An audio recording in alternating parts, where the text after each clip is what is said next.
Entretien d'Afromédia qui reçoit aujourd'hui un invité spécial, le capitaine Ibrahim Traoré, président de la transition, chef de l'État du Burkina Faso. Bonjour, Monsieur le Président. Bonjour, Alain. Merci de nous recevoir. Évidemment, aujourd'hui, 30 janvier 2024, on a envie de poser une question, puisque c'est ça l'actualité. 3 États. Monsieur le Président, qu'est-ce qui s'est passé? Pourquoi décider de sortir de la CEDEAO? Merci. Comme vous dites, c'est une question d'actualité. C'est intervenu le dimanche dernier, cette décision de retrait de ces 3 pays regroupés au sein de l'AES. Ce n'est pas de gaieté de cœur que de tourner le dos à une organisation, mais c'est à l'issue d'une analyse profonde. Et je pense que cette organisation est née en 1975, si je ne me trompe. En 1975, en effet. Avec des chefs d'État, pour la plupart militaires d'ailleurs. En tout cas pour ce qui concerne l'AES, ils étaient tous militaires. Absolument. Je pense que c'était une volonté donc d'intégrer les peuples, de faire de l'épanouissement de l'économie, de la solidarité, de l'entraide, en tout cas des vertus panafricanistes qui ont conduit donc les chefs d'État à créer donc cette organisation. Malheureusement, au fil du temps, l'organisation a perdu ces valeurs-là. Et aujourd'hui, le constat est clair. Je pense que depuis plus d'une décennie, les républiques sœurs du Mali, du Niger, sont en guerre contre le terrorisme.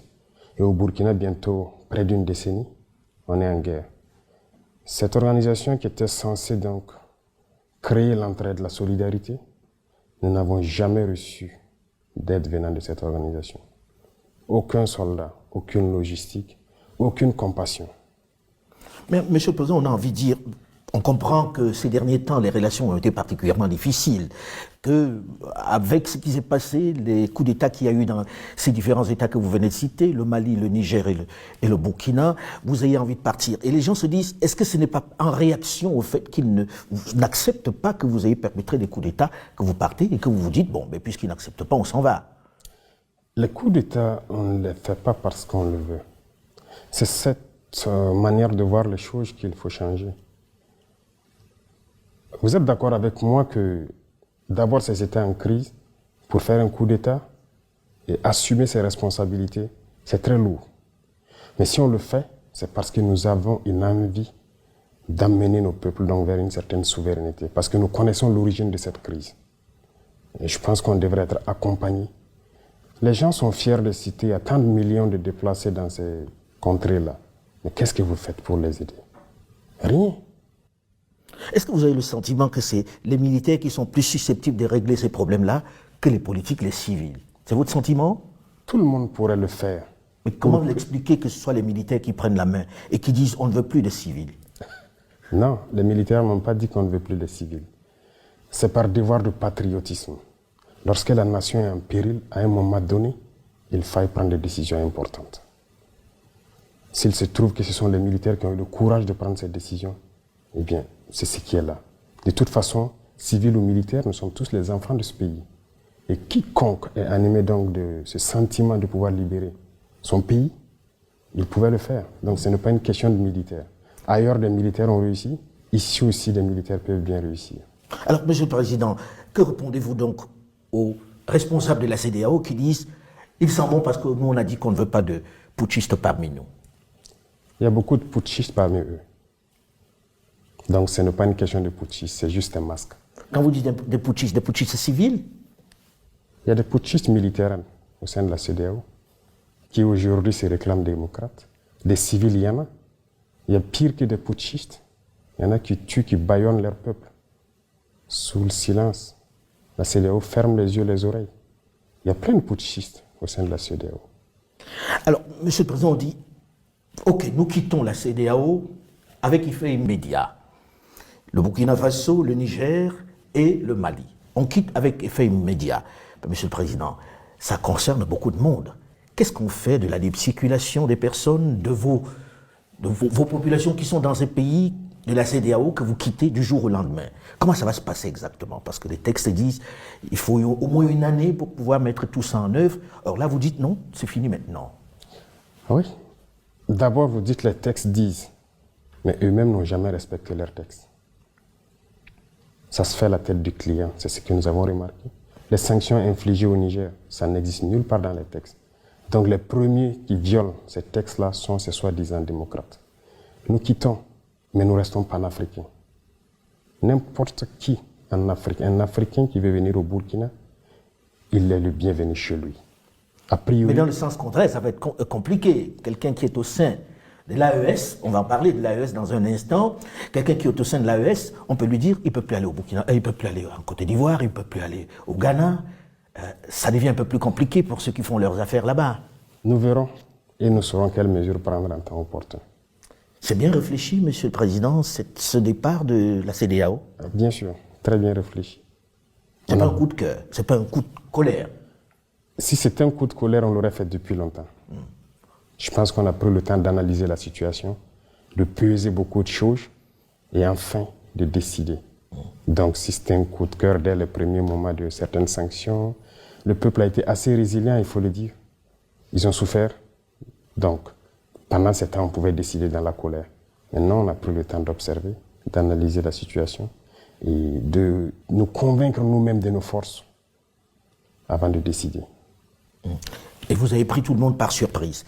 Autre élément dans cette nouvelle façon de dessiner l'Afrique de l'Ouest, l'AES, l'Alliance des États du Sahel. Monsieur le Président, est-ce viable l'AES? Sur le papier, c'est très très séduisant, mais est-ce viable? Vous savez très bien que c'est plus que viable. Vous savez, pendant longtemps, on a maintenu nos peuples dans une certaine philosophie, tendant toujours à nous faire croire que nous ne pouvons rien sans les autres. Aujourd'hui, notre mission à nous, c'est d'éveiller la conscience. Vous le faites très bien d'ailleurs. Merci. Et j'apprécie beaucoup. Il faut qu'on arrive à éveiller les consciences, que les jeunes se rendent compte de ce qui se trouve chez eux. Une organisation pareille, il faut d'abord se rendre compte de ses forces, peser ses faiblesses. Et à l'issue de cette analyse, vous décidez. L'AES est très bien viable.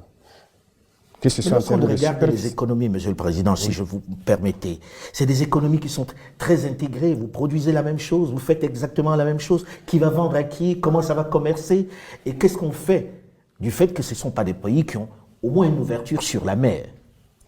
Les chiffres, c'est une chose. L'économie aussi, vous savez, nous sommes là il y a très peu de temps. Mais l'économie a été, je dirais, un peu déchirée par des régimes passés. Sinon, nous devrions avoir des économies très fortes aujourd'hui. C'est ce que je dis, en analysant nos forces, on se rend compte que nous ne devrions pas être à cette étape. On devrait être beaucoup loin. Quand vous prenez l'AES, en termes de population, en termes de superficie, on est très bien. En termes de production, normalement, les États de l'AES ne devaient rien importer en ce qui concerne les produits agricoles, l'alimentation. Aujourd'hui, nous sommes conscients de ça et nous sommes en train de tout faire pour que nous n'importions rien en ce qui concerne ce que nous consommons. En termes de richesse, que ce soit naturel, quand je dis les richesses naturelles, il y a des richesses souterraines, mais il y a aussi en surface. On crie partout que les Africains meurent de faim, de soif, ainsi de suite, des projets inventés par-ci, par-là, par exemple pour nous donner de l'eau potable. L'AES est une grosse réserve d'eau souterraine, et même en surface. En termes de ressources minérales, on n'a rien à envier à quelqu'un. Et dans la nature, quand vous prenez des produits comme, j'aime le dire, le karité, c'est une richesse naturelle. Nous ne l'avons pas planté. C'est Dieu qui l'a donné. Mais c'est très riche. Les gens le prennent, ils le transforment. Donc nous sommes conscients de nos potentialités. L'AES n'a rien à envier à quelqu'un. Pour vous, l'AES peut se suffire, être un ensemble intégré qui fonctionne normalement? Parfaitement. Monsieur le Président, lorsque l'on regarde la démarche qui vient d'être entreprise par ces trois États, très concrètement, on écoute un peu partout le fait qu'il y a besoin qu'ils soient en train de travailler avec d'autres sur un sujet qui est le sujet le plus important aujourd'hui, la sécurité. J'ai envie de demander, Monsieur le Président, aujourd'hui, vous êtes là depuis un certain temps déjà, ça fait plus d'1 an, quel est votre bilan dans le domaine de la sécurité, avant qu'on ne parle de ces trois États en matière de sécurité? Dans votre cas, au Burkina Faso, une bonne partie du territoire est encore entre des mains des terroristes. Qu'est-ce que vous avez pu faire depuis que vous êtes là, dans ce domaine-là? Très bien. C'est la priorité.